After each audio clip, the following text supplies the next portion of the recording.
Fifth chapter है दैनिक जीवन में रसायन। यानी हमारे दैनिक जीवन में बहुत सारे रसायनों का प्रयोग होता है, यानी खाद्य पदार्थों में होता है, कृषि के क्षेत्र में होता है, उद्योगों में होता है। ठीक है, तो ऐसे रसायनों का हम अध्ययन इस चैप्टर में करने वाले हैं। तो सबसे पहले हम टॉपिक ले रहे हैं अम्ल, क्षार एवं लवण। ठीक है, सबसे पहले हम अम्लों की बात करते हैं कि अम्ल क्या होते हैं। ठीक है, एसिड। और हमने जब खाद्य पदार्थों की बात करते हैं तो कुछ खाद्य पदार्थ को हम जब खाते हैं तो खट्टे महसूस होते हैं, जैसे इमली रहा, दही रहा, टमाटर रहा, ये खट्टे क्यों होते हैं? क्योंकि उनमें अम्ल पाया जाता है। इस अम्ल के कारण ये पदार्थ क्या होते हैं? खट्टे होते हैं। तो अम्ल क्या है? एक खट्टा पदार्थ। अब जो ये अम्ल जो शब्द है वो एसिड की बात करें, वो एसिड शब्द माना है एसिडस से। एसिडस एक लैटिन शब्द है और जिसका अर्थ होता है खट्टा। ठीक है, तो अम्ल या एसिड शब्द लैटिन भाषा के एसिड शब्द से बना है। ठीक है, और अभी हमने बताया कि अम्ल क्या होते हैं? स्वाद में क्या होते हैं? खट्टे होते हैं। अम्ल स्वाद में खट्टे होते हैं।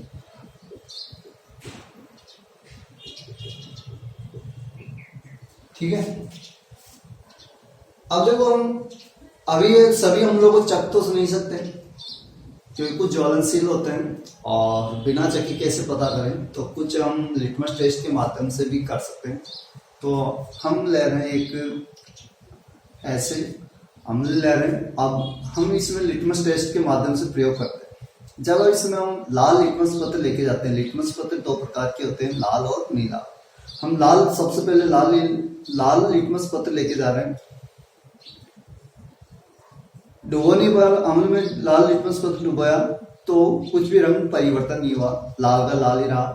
ठीक है, इसके बाद हम अगर इसमें नीला लिटमस पत्र लेके जाते हैं तो देखो नीला लिटमस पत्र क्या हो गया? लाल हो गया।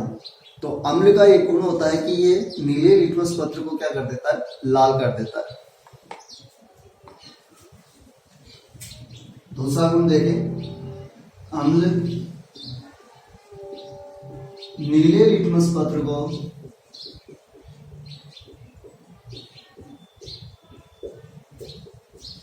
लाल कर देता है।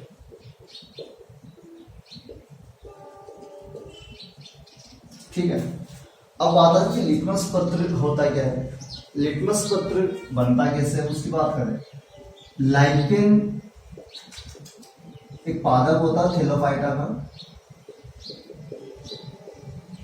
और इस लाइकेन में वर्णक पाया जाता है बैंगनी। ठीक है, इस बैंगनी रंजक से प्राप्त करते हैं, लाइकेन से बैंगनी रंजक प्राप्त करते हैं। इस बैंगनी रंजक से हम पेपर को रंगीन कर लेते हैं और वही पत्र क्या कहलाएगा? लिटमस पत्र कहलाता है। ठीक है, तो लिटमस पत्र लाइकेन के बैंगनी रंजक से बनाए जाते हैं। ये तो ये बात लिटमस पत्र, और ये हमने चर्चा भी कर ली कि हमने नीले लिटमस पत्र को क्या कर देता है? लाल कर देता है। अगर लाल को डुबाओगे तो लाल का रंग परिवर्तन नहीं होता, वैसे ही वैसा रहेगा। अगले गुण की बात करें, हम क्या करते हैं कि एक पात्र में जल लिया है, एक टेस्ट ट्यूब में, और दूसरे उस टेस्ट ट्यूब में हमने क्या मिलाया? अम्ल मिलाते हैं। ठीक है, जैसे अम्ल मिलाया तो वह अम्ल क्या हो गया? जल के अंदर घुल गया। ठीक है, जल में क्या हो गया? घुल गया। इसका मतलब है अम्ल क्या होते हैं? जल में घुलनशील होते हैं। तो अगला गुण हमारे पास जो है कि अम्ल क्या होते हैं? जल में घुलनशील होते हैं।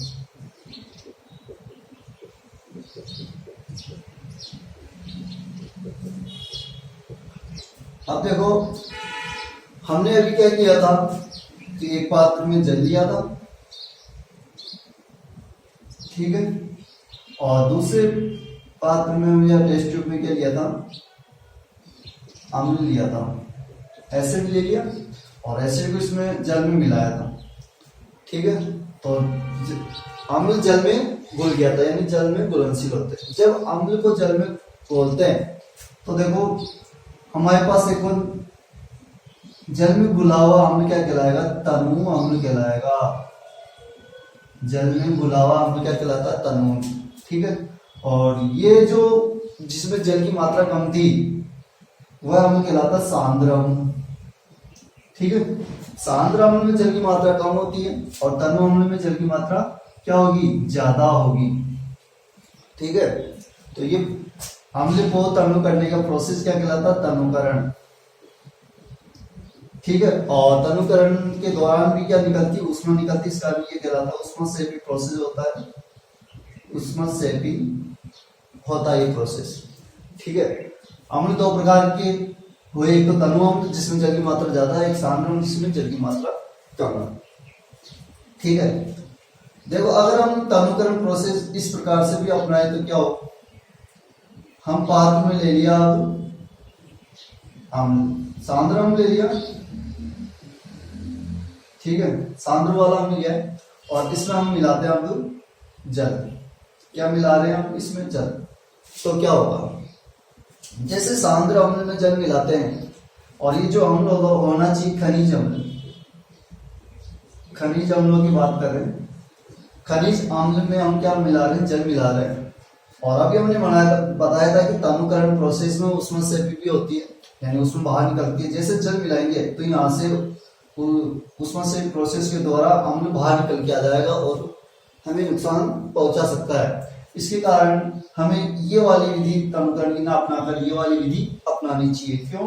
क्योंकि इसमें बाहर निकलता, इसमें नहीं निकल पाता। और प्रोसेस कौन सी है कि जल में अम्ल को मिलाना चाहिए, ना कि अम्ल में जल को। तो तनुकरण में क्या करना चाहिए? हमें सदा जल के अंदर अम्ल को ही मिलाना चाहिए, ना कि जल को अम्ल में।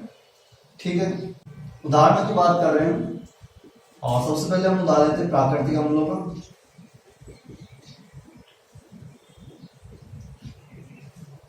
प्राकृतिक अम्ल पाए जाते हैं प्रकृति के कुछ पदार्थों में, जैसे इमली, और इमली में पाया जाएगा टार्टरिक अम्ल, संतरे में पाया जाता है सिट्रिक अम्ल। ठीक है, दही में पाया जाता है लैक्टिक अम्ल, लाल चींटी के डंक में पाया जाता है फार्मिक अम्ल।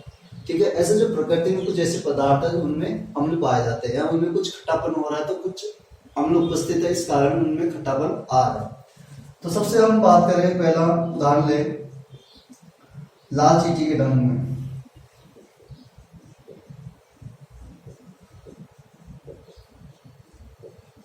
लाल चींटी के डंक में पाया जाता है फार्मिक अम्ल।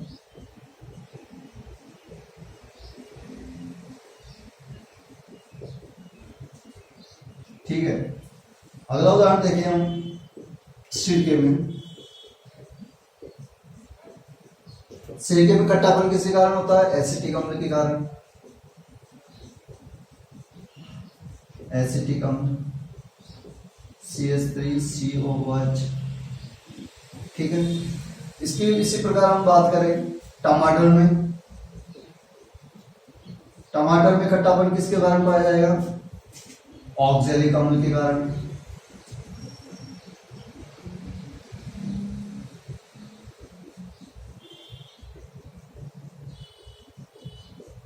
ठीक है, ऐसे हम बात करें दही में या खट्टे दूध में, दही या खट्टे दूध की बात करें, उसमें खट्टापन किसके कारण आएगा? लैक्टिक अम्ल के कारण।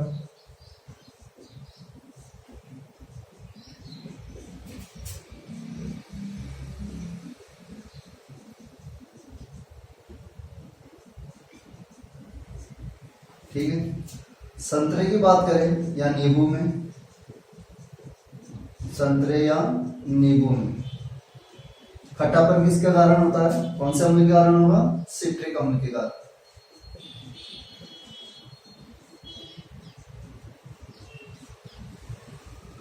इसी प्रकार हम बात करें आगे इमली में। इमली में खट्टापन टार्ट्रिक अम्ल के कारण होता है।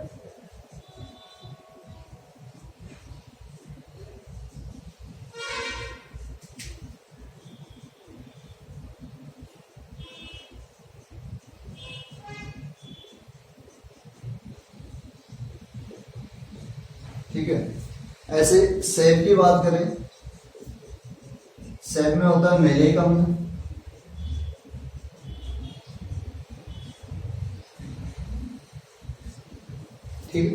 तो ये कुछ प्राकृतिक अम्लों के उदाहरण है, यानी जो प्रकृति में किसी न किसी पदार्थ में पाए जाते हैं। प्राकृतिक अम्लों को कार्बनिक अम्ल भी बोलते हैं, कार्बनिक अम्ल। ठीक है, इसके बाद हम बात करें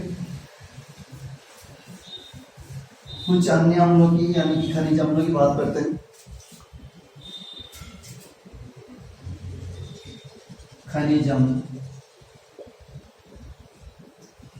तो खनिज अम्लों में हो गया HCl, हाइड्रोक्लोरिक अम्ल,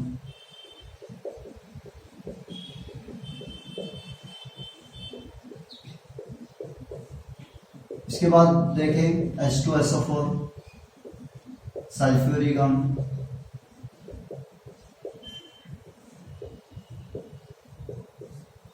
इसके बाद देखें HNO3, नाइट्रिक अम्ल। ठीक, अन्य अम्लों की बात करें H2CO3, कार्बोनिक अम्ल,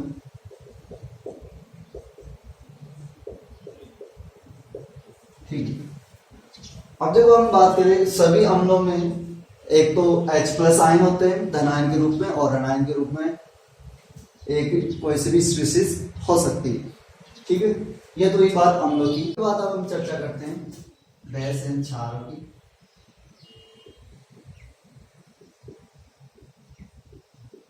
ठीक, अभी हमने देखा था अम्ल स्वाद में खट्टे होते हैं, मगर जो क्षार होते हैं वो स्वाद में क्या होते हैं, कड़वे होते हैं। और जब इनको छूते हैं तो स्पर्श करने पे साबुन जैसे चिकने महसूस होते हैं। जिस प्रकार साबुन को स्पर्श करेंगे तो चिकनाहट या चिकना दिखाई देता है, वैसे ही क्या होते हैं क्षार में क्या होते हैं, साबुन की तरह स्पर्श करने पर चिकने महसूस होते हैं। तो सबसे पहला गुण हो गया कि क्षार क्या होते हैं, स्वाद में कड़वे होते हैं। ठीक है, दूसरा गुण देखें,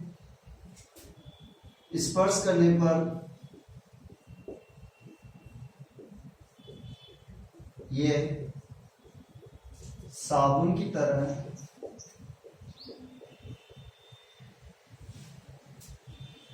चिकने होते हैं।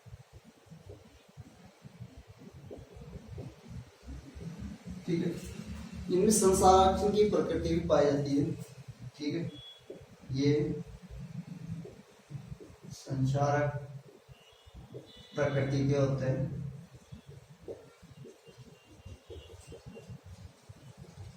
ठीक, अगला गुण हम बात करें वो घुलनशीलता की बात करते हैं। ठीक है, हम घुलनशीलता के लिए हम सोडियम हाइड्रोक्साइड ले रहे हैं और वो सॉलिड अवस्था में लेते हैं। ठीक है, सॉलिड अवस्था में हमने क्या लिया है, सोडियम हाइड्रोक्साइड, और इसको हमने जल में डाल रहे हैं। ठीक है, सोडियम हाइड्रोक्साइड एक क्षार होता है सॉलिड अवस्था में, और इसको जल में डालते हैं। जैसे जल में डालते हैं तो ये क्या होगा, जल में घुल जाएगा या नहीं घुलेगा वो देखना है हमें। जल में डालते हैं तो ये क्या होता है, जल में घुल जाता है। सोडियम हाइड्रोक्साइड क्या हो गया, जल में घुल गया। इसका क्या मतलब निकलता है कि जो क्षार होते हैं वो जल में क्या होते हैं, घुलनशील होते हैं। तो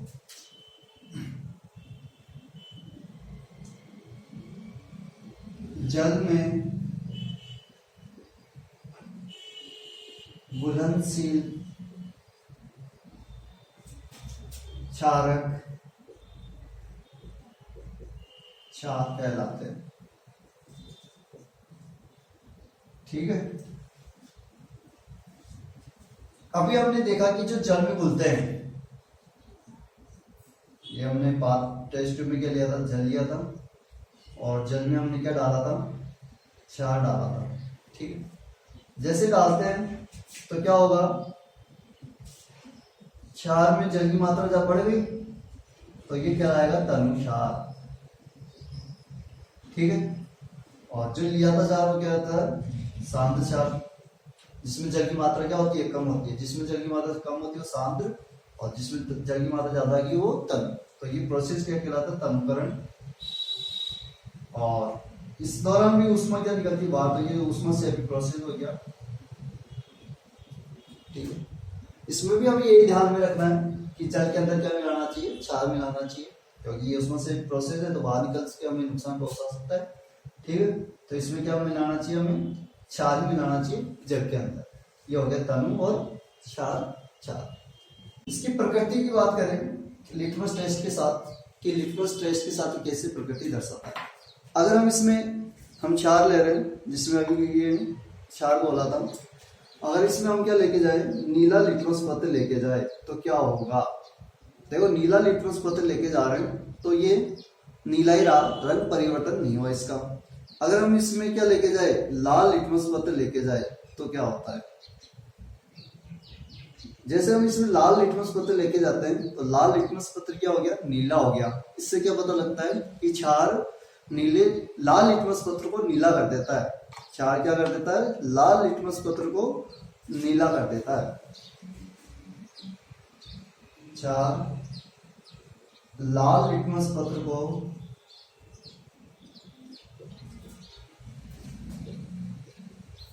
नीला कर देता है।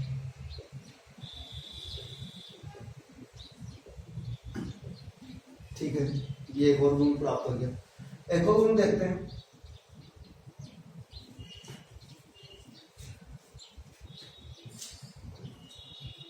हम एक टेस्ट ट्यूब में एसिड ले रहे हैं, ठीक है, और एसिड की प्रकृति क्या होती है कि यह नीला लिटमस पत्र को लाल कर देता है। यानी ये देखो, नीले लिटमस पत्र को एसिड ने क्या किया, लाल कर दिया। ठीक, अब हम इसमें क्या मिलाते हैं, क्षार मिला देते हैं। क्षार मिलाते हैं,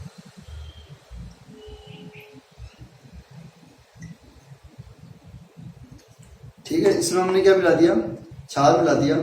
अब वही चीज लाल होता है या नहीं होता, नीला लिटमस पत्र को देखना है।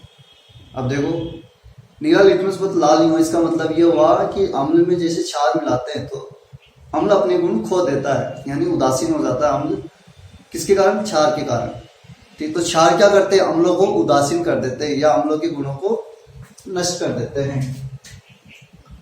क्षार क्या करते हैं, क्षार अम्लों के गुणों को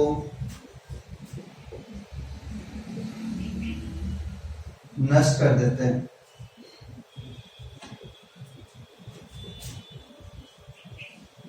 या उदासीन कर देते हैं।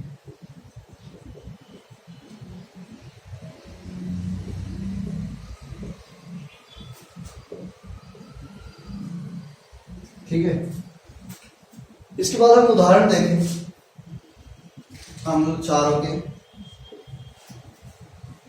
एक तो हो गया पोटेशियम हाइड्रोक्साइड,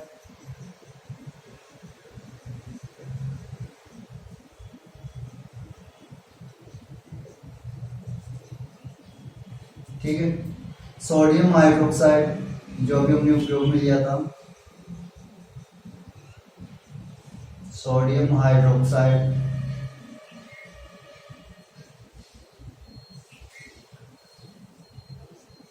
मैग्नीशियम हाइड्रोक्साइड,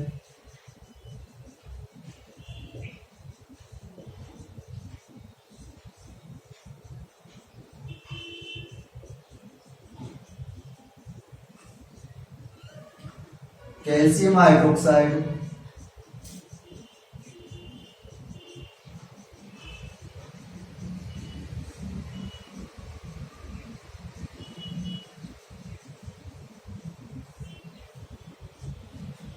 इसी प्रकार एल्यूमिनियम हाइड्रोक्साइड,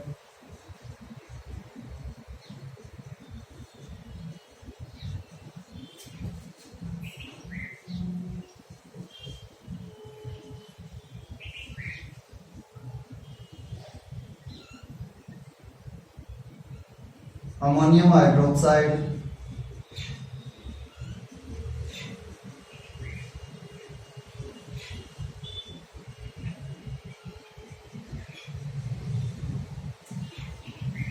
ये हो गई क्षार। ठीक है, सोडियम हाइड्रोक्साइड हमने देख लिया। मैग्नीशियम हाइड्रोक्साइड भी सफेद दूधिया रंग का होता है। कैल्शियम हाइड्रोक्साइड भी पानी के जैसे होता है। ठीक है, ये हुई बात फिर क्षारों की। क्षारों के बाद अब चलते हैं लवणों पर। थर्ड टॉपिक है लवण या साल्ट। लवण क्या होते हैं? देखो अभी हमने क्या किया था, हमने अम्ल लिया था, उसमें क्षार मिलाया था, ठीक है, और लिटमस का प्रयोग भी करके देखा था। तो जब अम्ल में क्षार मिलाते हैं तब एक नया जो मिश्रण तैयार हो रहा है वो कहलाता है लवण। लवण बनता है हमारे पास अम्ल और क्षार को मिलाने पर, ठीक है। अम्ल और क्षार को मिलाने में क्या बनता है? लवण बनता है और साथ में जल भी बनता है। ऐसा एक और प्रयोग कर लेते हैं। हमने लिया है, इसमें हम फिनोक्साइड सूचक मिलाते हैं। और फिनोक्साइड सूचक क्या होता है कि अम्ल में रंगहीन ही रहता है, ठीक है, रंग प्रदर्शन नहीं करता। अब हम इसमें क्या मिलाते हैं? क्षार मिलाते हैं। देखो क्षार मिलाते ही क्या हो गया? रंगीन हो गया, ठीक है। और इसका मतलब ये हुआ कि अम्ल ने अपने गुण खो दिए। जैसे ही हम क्षार मिलाते हैं, ठीक है, क्षार मिलाने से अम्ल और क्षार मिल जाते हैं, मिलते ही इसमें क्या बन जाता है? हमारे पास लवण और जल बन जाता है, ठीक है। तो हमने क्या किया? अम्ल लिया और अम्ल में क्या मिलाया? क्षार मिलाते क्या बन गया? लवण बन जाता है, ठीक है, और जल बाहर निकल जाता है, ठीक है। प्रोसेस कहलाती है उदासीनीकरण। उदासीनीकरण क्यों बोला इसे? क्योंकि अम्ल में हमने क्षार मिलाया तो अम्ल के गुण क्या हो गए? उदासीन हो गए। अम्ल के गुण उदासीन हो गए, जिसके कारण तो फिनोक्साइड गुलाबी रंग के रूप में आ गया, ठीक है। तो अम्ल के गुण क्या हो गए? उदासीन हो गए, इस कारण ये क्या कहलाता है? उदासीनीकरण अभिक्रिया कहलाती है। अभी हमने क्या लिया था? एसिटिक एसिड लिया था और उसके साथ उसमें मिलाया था हमने सोडियम हाइड्रोक्साइड, क्षार मिलाया था।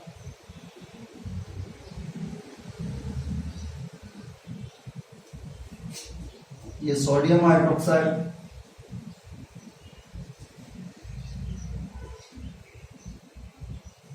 जैसे इसमें मिलाते हैं सोडियम एसीटेट प्राप्त होता है और जल बाहर निकल जाता है,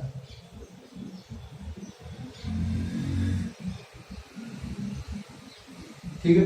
और सोडियम एसीटेट क्या हो गया? हमारे पास लवण हो गया। एसिटिक अम्ल हो गया, सोडियम हाइड्रोक्साइड क्या हो गया? क्षार हो गया। तो लवण क्या होते हैं? अम्ल और क्षार के मिलने से क्या बनते हैं? लवण बनते हैं। तो हम क्या लिख सकते हैं? अम्ल व क्षार के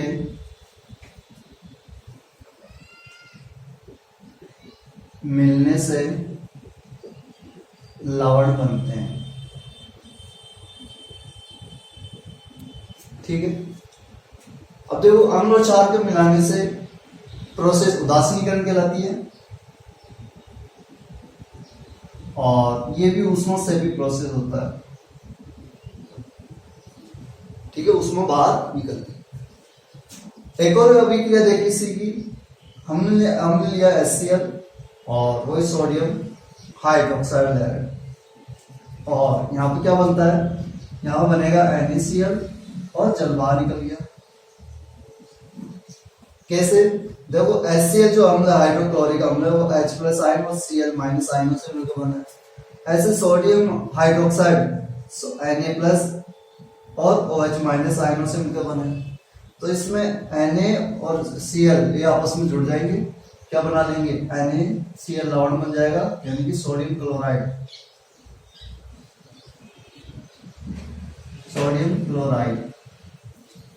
ठीक है। और यहाँ पर H+ OH- आयन मिलकर क्या बना लेंगे? जल बना लेंगे,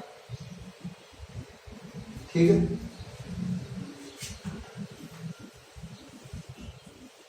एक और उदाहरण ले, हम लेते हैं HCl और अब क्षार ले रहे हैं सोडियम हाइड्रोक्साइड, अमोनियम हाइड्रोक्साइड। अब क्या ले रहे हैं? अमोनियम हाइड्रोक्साइड ले रहे हैं। तो देखो क्या बनता है? अमोनियम क्लोराइड बन गया और जल बाहर निकल गया। ये हमारे पास जो लवण बना अमोनियम क्लोराइड, ठीक है। ये जो हमारे पास लिया था अमोनियम हाइड्रोक्साइड,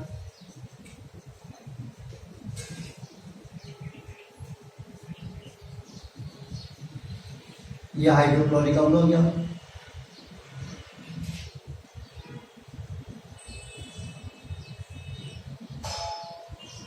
ये हो गया सोडियम हाइड्रोक्साइड।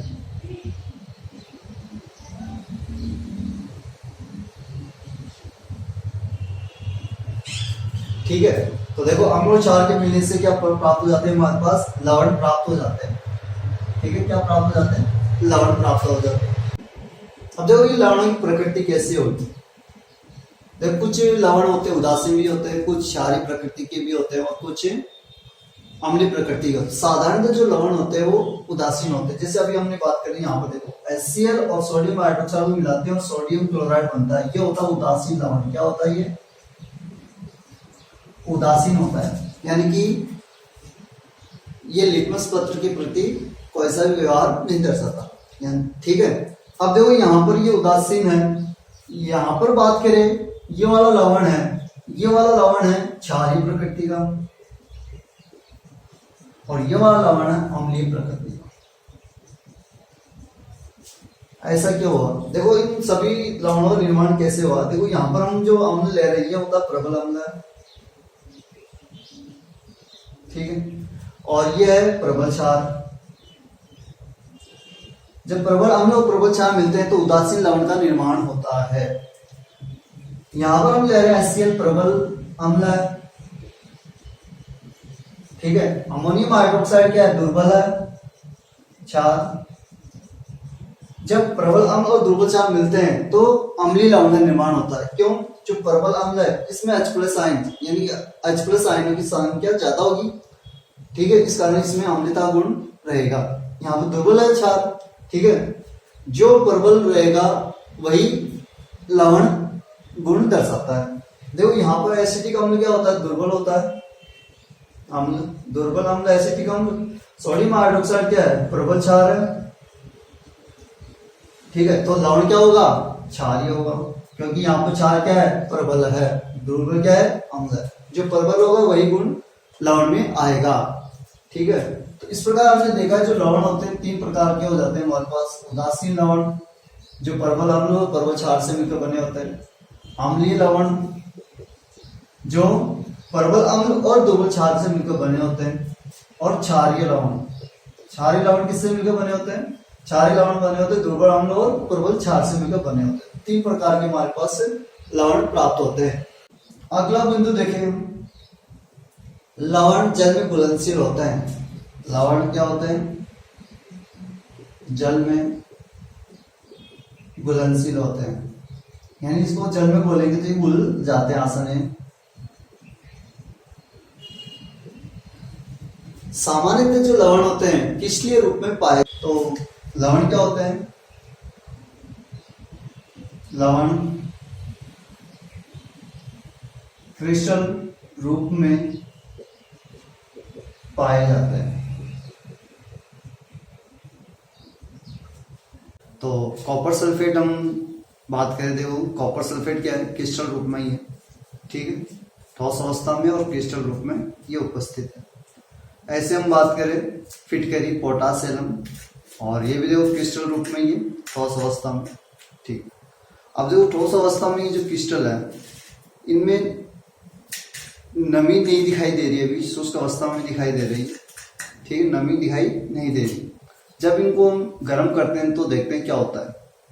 हम सबसे पहले क्या लेते हैं, फिटकरी को ले रहे हैं, ठीक है, फिटकरी को लेते हैं और इसको गर्म करते हैं तो क्या होता है देखते हैं।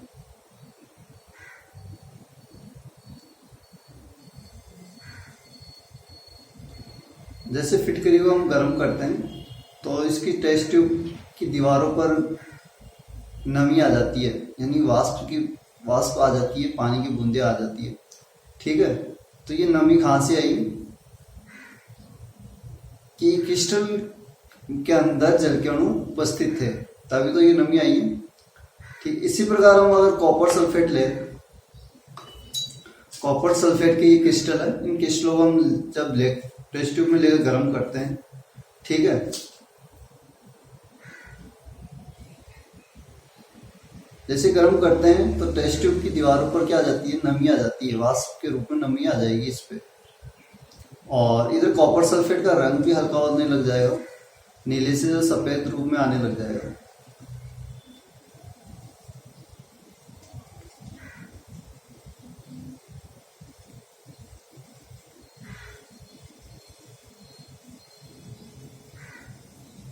ये देखो टेस्ट ट्यूब की दीवारों पर नमी आने लगी, जल की बूंदे आने लग जाती है। और जो कॉपर सल्फेट है वो देखो सफेद होने लग गया, नीचे से देखो गर्म होते ही सफेद हो गया।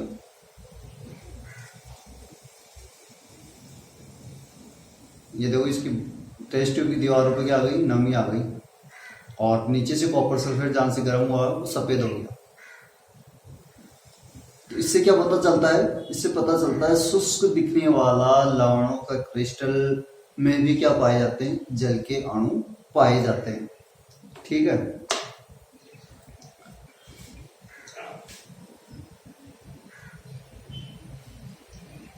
लवण के क्रिस्टल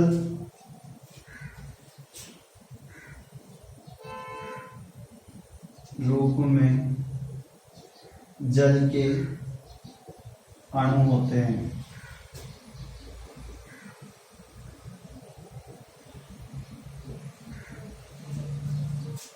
जिनको क्रिस्टलन जल कहते हैं।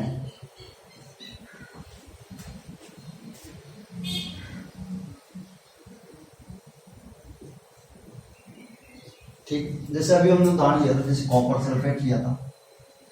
अब कॉपर सल्फेट के अंदर जल योजित कॉपर सल्फेट की बात करें 5H2O होता है, यानी 5 जल के अणु इसमें जुड़े होते हैं।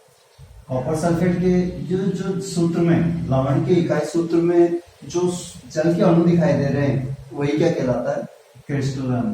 तो ये क्या हो गया हमारे पास, क्रिस्टलन जल हो गया। यानी कि लवण के इकाई सूत्र में उपस्थित जल के अणुओं को क्या बोलते हैं, क्रिस्टलन जल बोलते हैं।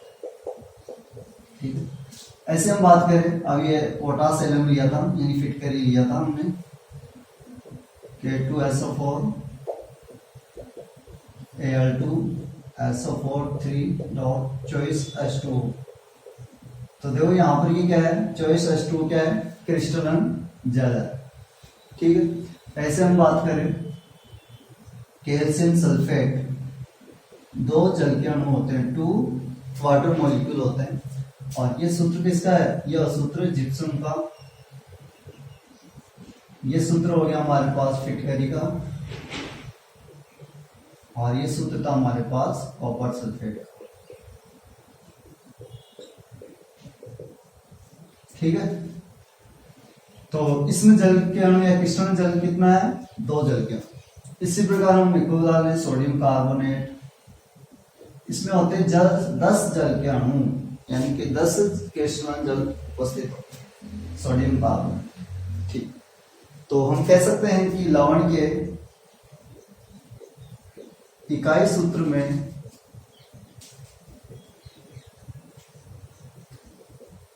उपस्थित जल के अणुओं की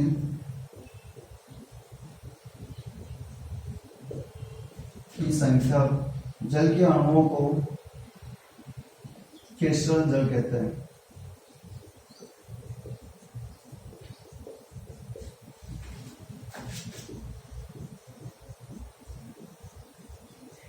ठीक है, अब बात आती है कि क्रिस्टलन जल की क्या भूमिका है। अभी हमने देखा कि क्रिस्टलन जल उपस्थित होते हुए लवण क्या है, शुष्क दिखाई देता है। ठीक है, तो क्रिस्टलन जल उपस्थित होते हुए भी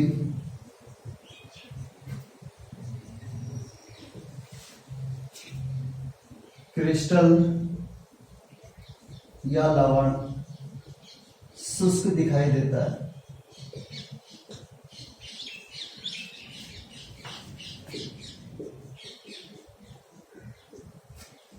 अभी जब हमने कॉपर सल्फेट को गर्म किया था तो उसका रंग नीले से सफेद हो गया था।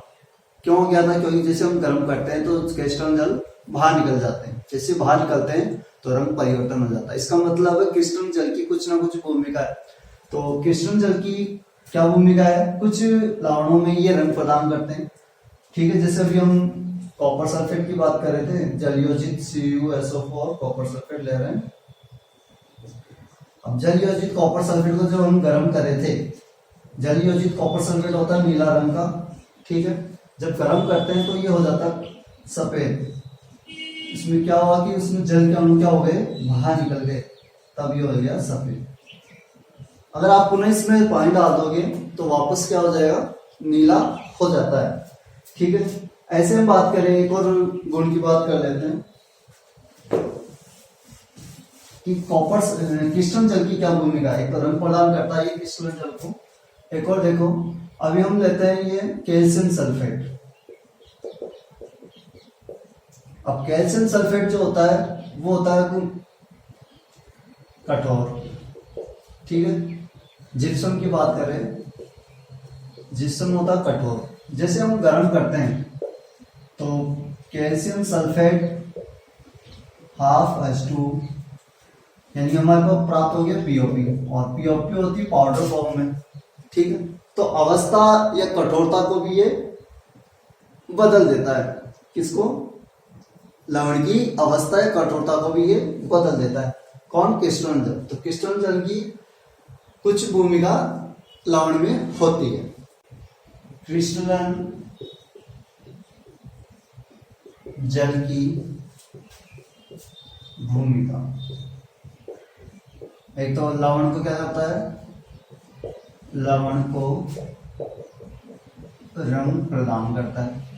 दूसरा हमने देखा अवस्था या कठोरता प्रदान करता है। अगला गुण देखिए, लवणों का गलनांक व क्वथनांक निश्चित होता है। ठीक है, अब देखो क्या लवण जल में घुलनशील होते हैं या नहीं होते, उनकी जगह। तो जब लवणों को जल में घोलते हैं, जैसे नमक को, NaCl को, नमक को जल में घोलते हैं तो क्या हो जाता है, आसानी से घुल जाता है। नमक क्या होता है, आसानी से जल में घुल जाता है। तो लवण क्या होते हैं, जल में घुलनशील होते हैं।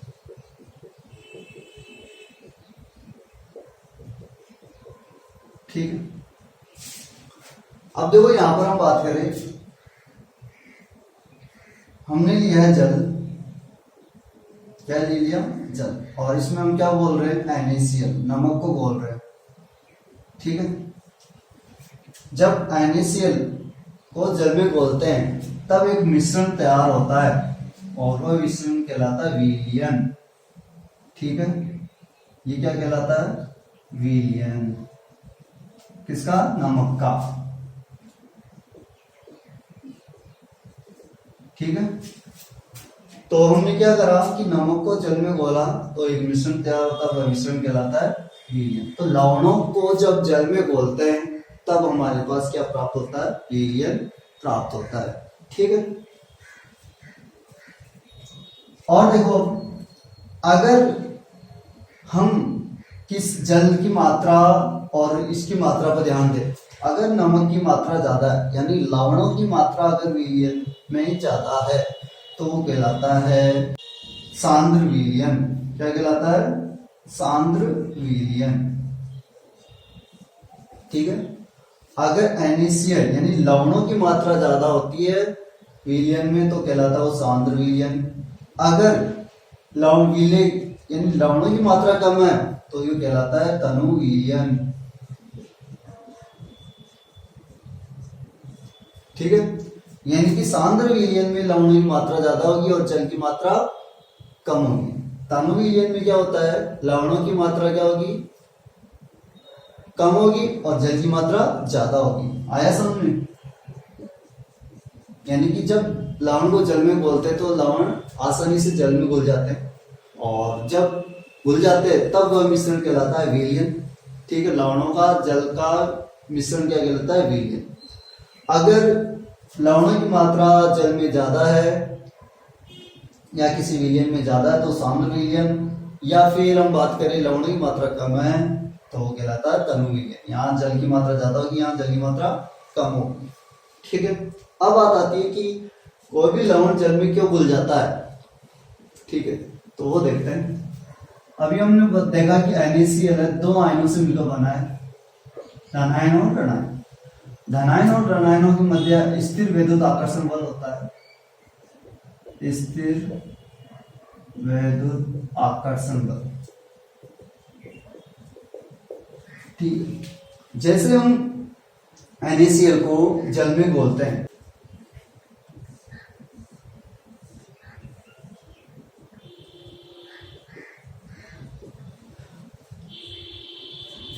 जल का परावैद्युतांक उच्च होता है, उच्च परावैद्युतांक। जल का परावैद्युतांक उच्च होता है, यानी 80 के आसपास होता है, 80 होता है। ठीक है, अब ये क्या करता है, परावैद्युतांक क्या करता है कि आयनों के मध्य स्थिर आकर्षण बल को क्या कर देता है? कम कर देता है या तोड़ देता है। कौन? परावैद्युतांक। परावैद्युतांक क्या क्या कार्य करता है कि आयनों के मध्य स्थिर वैद्युत आकर्षण बल को तोड़ देता है, जिसके कारण ये आयन अलग हो जाते हैं और ये जल में घुल जाते हैं। अब देखो जल का क्या होता है, परावैद्युतांक उच्च होता है, और उच्च होगा जितना ज्यादा होगा उतनी आसानी से ये आयन अलग हो जाएंगे और जल में आसानी से घुल जाएंगे। तो Na+ और Cl- आयन अलग हो जाएंगे जल में और घुल जाते हैं। ठीक है,